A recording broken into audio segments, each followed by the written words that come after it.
yang namanya wanita masih muda. Beliau karena tidak boleh nikah lagi, sehingga rambutnya dipotong pendek, dan beliau tidak perlu merawat rambut dan untuk siapa, karena suaminya sudah tidak ada. Dan beliau rajin berpuasa dalam rangka untuk menurunkan gejolak syahwat. Itu yang dikatakan oleh Ummahatul Mukminin. Di saat yang sama mereka adalah manusia yang demikian qanaah terhadap dunia. Sekarang kita akan lihat bagaimana qanaah yang dialami oleh para Ummahatul Mukminin. Ummahatul Mukminin adalah contoh nyata wanita yang sangat qanaah. Inti dari qanaah itu apa? Inti dari qanaah. Masyarakat Jawa punya satu kali.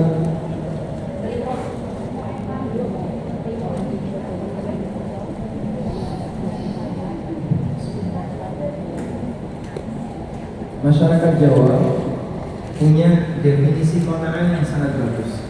Nerimo tempangku. Dia merasa puas dengan pemberian yang Allah Subhanahu wa taala berikan kepadanya. Dan bagi Ummahatul Mukminin, anugerah tertinggi adalah Rasulullah SAW. Anugerah tertinggi itu siapa? Suami. Dia punya suami seorang nabi. Maka karena suaminya seorang nabi, walaupun mungkin hidupnya berat, hidupnya susah, tapi mereka selalu merasa inilah anugerah tertinggi yang Allah Subhanahu wa taala berikan kepadanya. Sehingga misalnya Anda dikasih pilihan, suami kaya tapi jahat, suami miskin sekali tapi baik.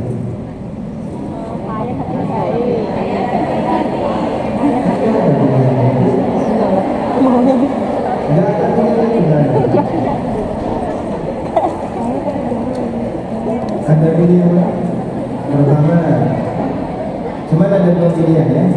Yang pertama, suami kaya raya tapi jahat. Yang kedua, suami miskin kiri tapi baik hati. Nah ini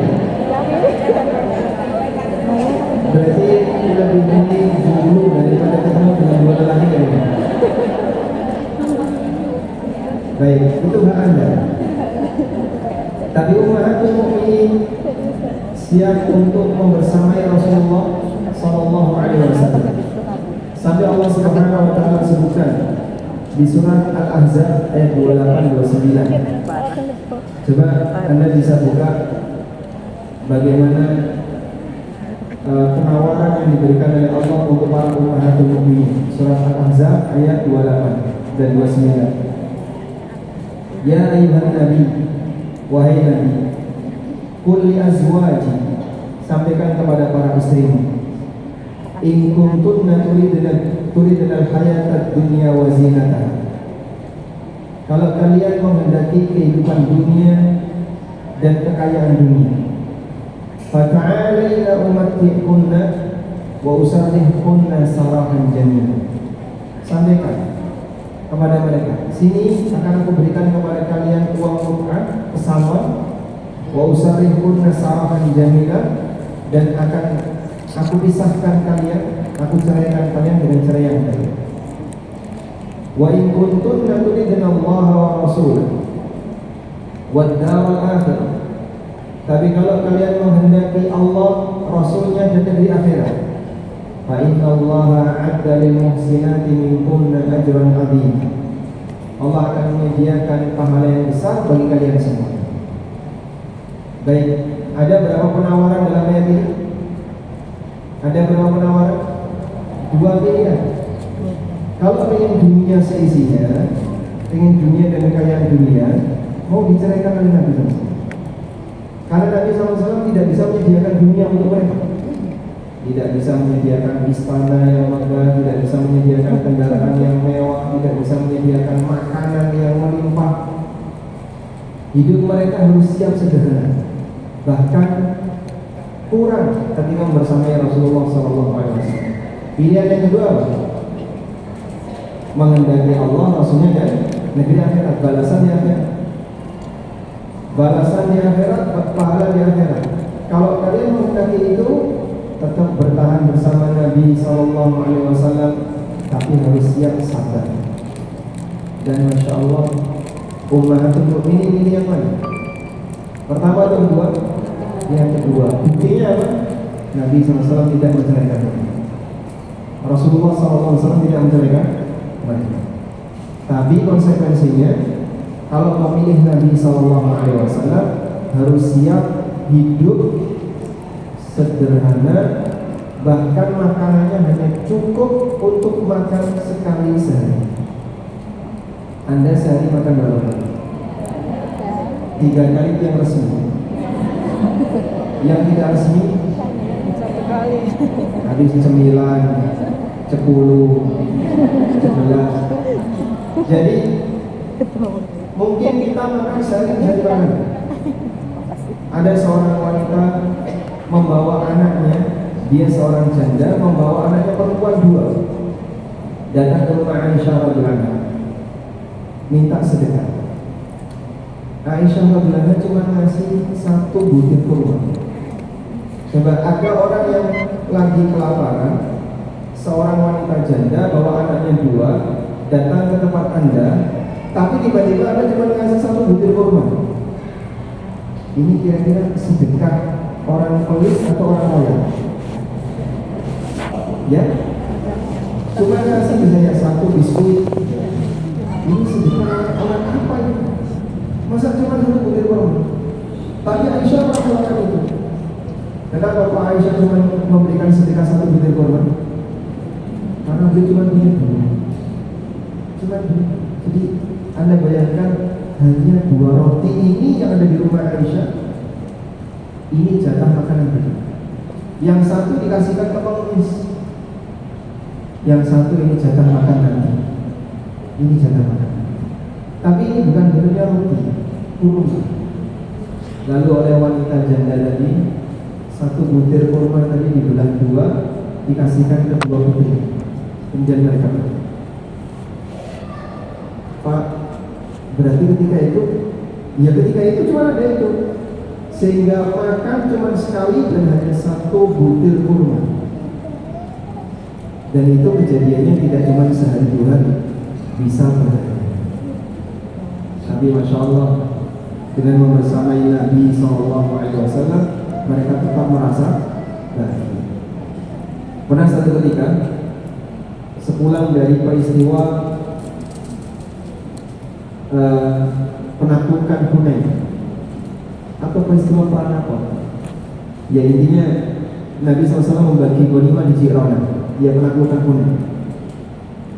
Rasulullah SAW memberikan ghanimah kepada beberapa orang yang baru saja masuk Islam.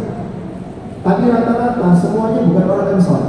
Ada yang dikasih sekian kambing, ada yang dikasih sekian onta, ada yang dikasih sekian harta. Orang Ansar nggak ada yang dikasih. Sehingga orang Ansar mengumpul waktu itu. Mereka mengumpul. Dulu Rasulullah SAW datang ke negeri kami, kita lindungi. Beliau kita bela, beliau kita dukung. Tapi sekarang beliau melupakan kita. Maka kita nggak ada yang dikasih. Itu pulang dari perang. Akhirnya mereka kumpul, merasa sedih. Kenapa Rasulullah SAW tidak memberikan jatah ghanimah kepada orang Ansar? Nabi SAW tahu sebenarnya orang Ansar sedang membicarakan apa. Akhirnya beliau datangi orang Ansar dan beliau menyampaikan sebuah ceramah yang membuat mereka nangis. Apa yang beliau sampaikan di hadapan orang Ansar? Ya ma'syarul Ansar, wahai orang-orang Ansar, manusia, masyarakat ini, mereka pulang dengan membawa harta. Ada yang bawa kambing, ada yang bawa onta, ada yang bawa harta, ada yang bawa harta. Dan kalian pulang ke Madinah dengan membawa Rasulullah SAW. Kalian lebih pilih mana? Pulang bawa harta atau pulang membawa Rasulullah SAW? Akhirnya mereka menangis. Tentu mereka akan lebih bangga ketika pulang bersama Rasulullah SAW, walaupun tidak membawa harta.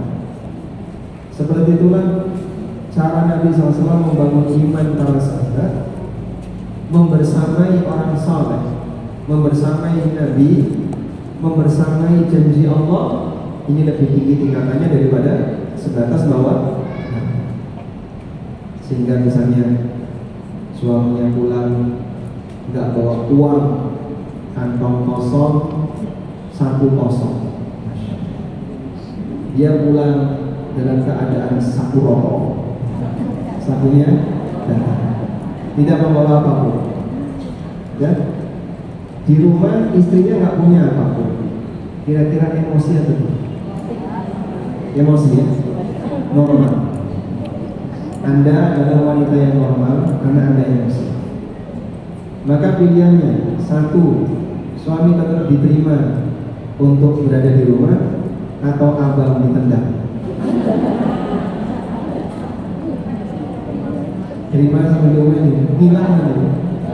Subhanallah.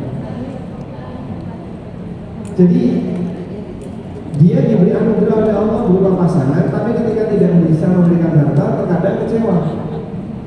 Padahal jamaah, ketika dia ridho dengan situasi itu dan minta kepada Allah Subhanahu wa taala jatahnya, insyaallah akan Allah berikan yang lebih besar. Fa inna Allah a'adda lil muhsinati minkunna ajran 'azima. Allah akan sediakan kepada kalian pahala yang besar. Nah, selanjutnya Nabi SAW pernah berdoa kepada Allah, bagaimana kesederhanaan